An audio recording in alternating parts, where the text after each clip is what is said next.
I recognized him the second he stepped onto the stage. Same posture, same smug grin hiding behind a corporate mask.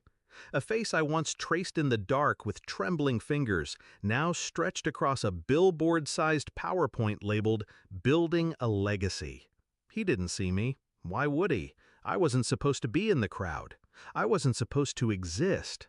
He buried me 6 years ago, or tried to, but I came back, dressed in silence, wrapped in strategy, holding the one thing he could never predict: memory.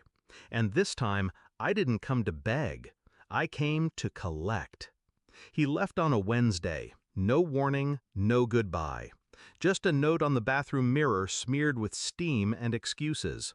I'm not ready for this. I never was. This meant the child growing inside me. He said he loved me, said we'd make it work. Then he vanished. Blocked numbers, evaporated job, a ghost with fingerprints that stopped responding to life.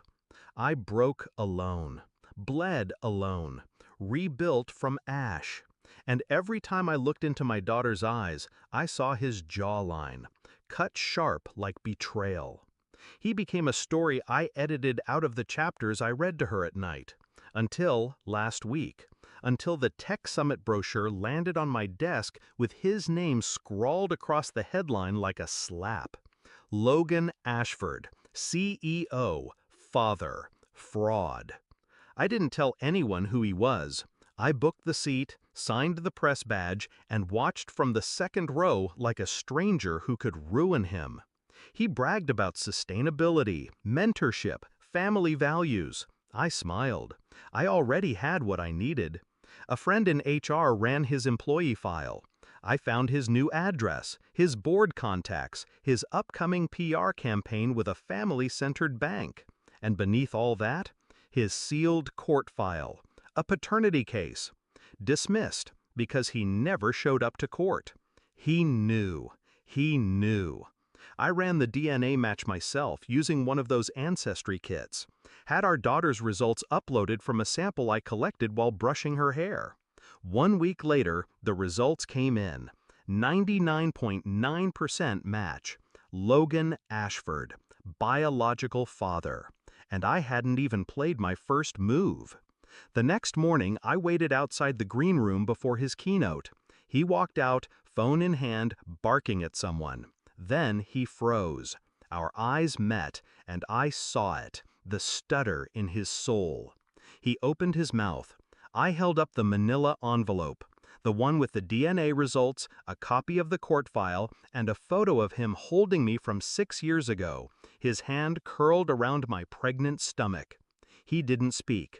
He didn't need to. I don't want money, I said. I don't need it. His throat worked as if swallowing words that tasted like shame. She knows your name now, I continued. She asked me why her father doesn't love her. He flinched. Maybe you can explain that to your shareholders. I turned, walked away. He didn't follow. I sent the package to every board member, the DNA results, the court order, the timeline, a breakdown of his abandonment against the backdrop of his family-focused marketing strategy. I didn't threaten. I didn't beg. I simply offered truth. Then I published an anonymous op-ed in a major business outlet titled, "The Legacy You Pretend to Build." Within 48 hours, their campaign was paused. His media tour was canceled. I watched the headline shift. Tech CEO accused of abandoning pregnant partner, paternity results leak raises questions about Logan Ashford's image. One of the board members reached out to me directly. "Do you want a settlement?" "No," I said. "I want a record. Public. Permanent." I got it.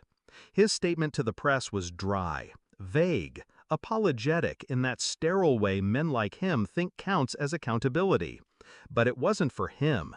It was for her, my daughter, so that when she searched his name one day, she'd know the truth, not the lie he built.